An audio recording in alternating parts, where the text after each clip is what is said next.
ẹ jọ̀ọ́ mo kàn fẹ́ kéèyàn kankan sọ fún mi kankan clear mi pé kíní yìí kò rí bẹ́ẹ̀ pé kíní nǹkan tí mò ń wò yìí tẹ́mi ń wò bí mo ṣe ń rí yìí bẹ́ẹ̀ kọ́ ló ṣe rí ó dàbí kankan bóyá photoshop pé ó dàbí pé kíní yìí possible kò tiẹ̀ lè jẹ́ bẹ́ẹ̀ mo fẹ́ kéèyàn kankan jẹ́ kí n mọ̀ kankan clear mi pé nǹkan tí mò ń rí yìí kò real ní tí mò ń rí kò real so possible ṣá ẹ ní nǹkan tẹ́mi ń rí yìí bọ́ ṣé Alhaji Saheed Òṣùpá tún gbàgbé pé Alhaji lòun pé àbí báwo láìpẹ́ báyìí ti gbàgbé pé Alhaji làwọn o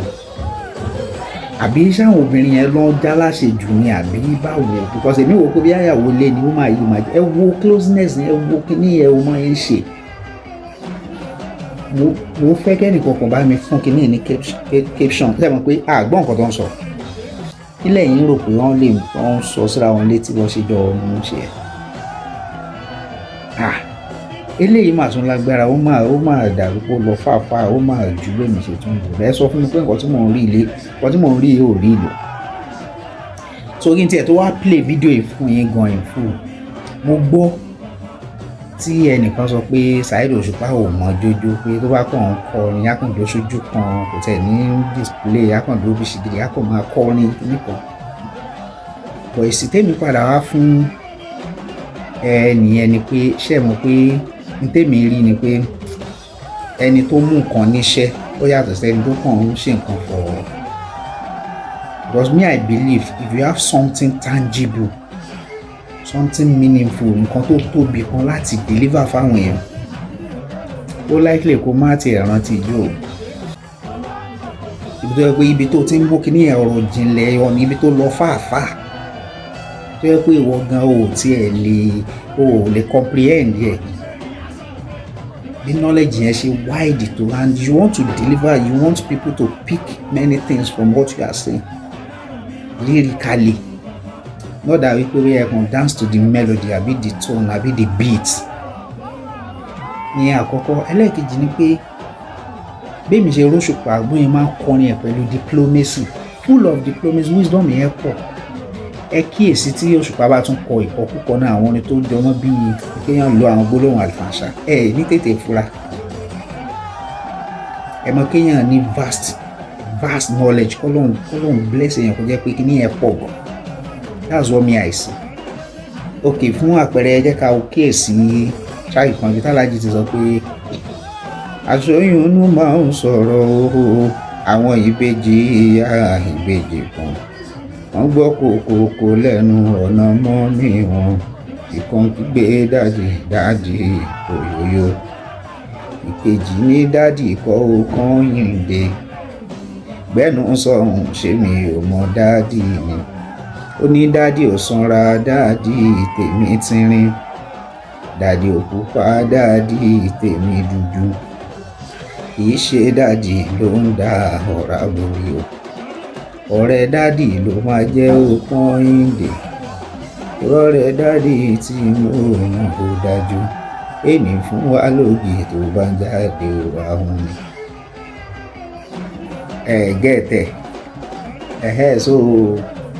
ẹ̀dì ọlọ́gbọ́n ló máa yé mo rẹ́ nìkan tó ń sọ fún mi pé látọ̀ọ́dún tóun ti gbọ́ kínní yẹn pé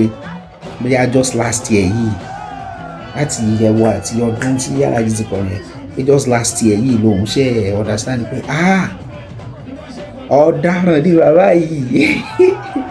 so ìkan táláyé mí ni ìkan tó try láti sọ nìyí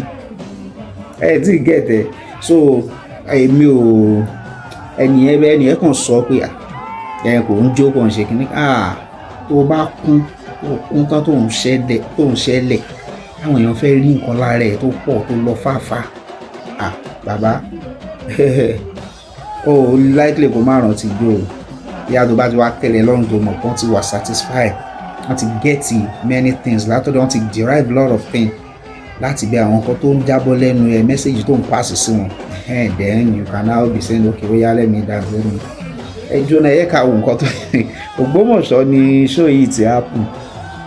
obìnrin yìí ó ní question tó máa answer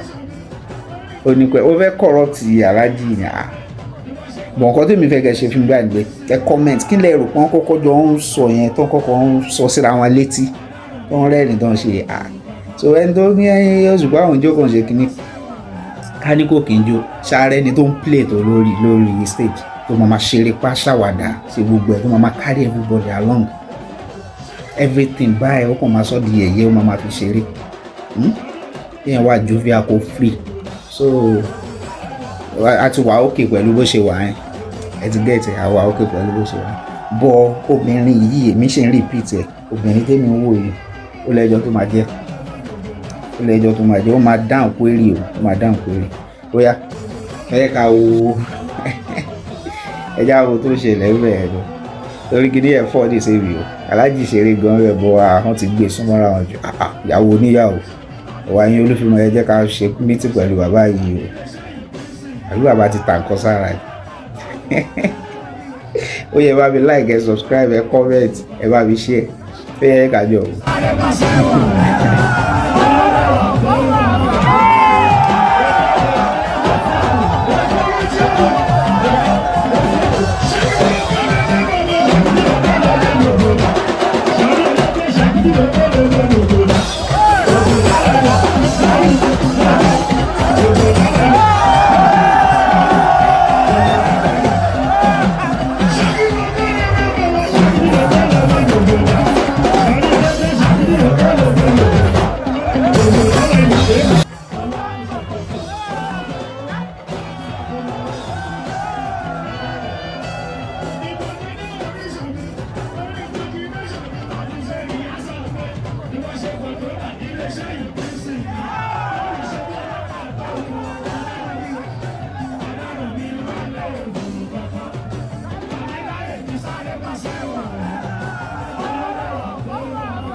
ẹ̀yin èèyàn bí abẹ́ rí kan tí mo rí àbí nǹkan tẹ́mi rí kọ́lẹ̀ yìí ń rí mi àbí sáìdì ìbò mi lẹ̀ wò ni ẹ má sọ fún mi pé ẹ̀ rí nǹkan tí mo rí o ó dàbí pé ló ṣẹlẹ̀ lórí stage ẹ mọ ẹ̀yin obìnrin ẹ̀yin náà nìkan má corrupt ẹ̀yin ni you have to help us to stay sane that's it you just need to help us to stay sane ẹ̀yin obìnrin ìgbà àkọ́kọ́ tẹ bá wọ̀wọ̀ kú ọ̀hún sí ọmọ bọ́lọ̀ ń ṣe dá ọkùnrin máa rí àtàwò tó tẹ bá ṣe too much of a closeness tí ó bá ṣe tó lè ó dá rẹ̀ tó mú rẹ̀ dáadáa tó èèyàn máa fọ̀ nǹkan tó ṣẹlẹ̀ lórí stage ẹjọ́ ẹ má gbàgbé comment nǹkan tó tẹ̀ kọ́kọ́ ń discuss yẹn kọ́kọ́ jọ ń gbẹnu sí àwọn ilé tó ń sọ tó ń fi ń ṣe yẹ̀yẹ́ kí lẹ́yìn rò pé ó lè jẹ́ ẹ guess lẹ́yìn rò pé ó sọ fàlàjà bálájì ń sọ fún ọmọ ẹ̀ kó má ṣe nǹkan tí mò ń rò ṣe ẹ̀dẹ̀ má gbàgbé a máa ṣe meeting pẹ̀lú àlàyé pé ẹ wà ẹ bá ti dórí stage ẹ mọ̀ kọ́ tẹ́ wá ṣe o ẹ ṣe kọ́ tẹ́tẹ́ ti sọ àpòlú bàjẹ́ ayọ̀ gbogbo wa òdìdí wà níjẹ́ ẹ subscribe ẹ like ẹ bá mi share ẹ comment Port TV náà God bless you.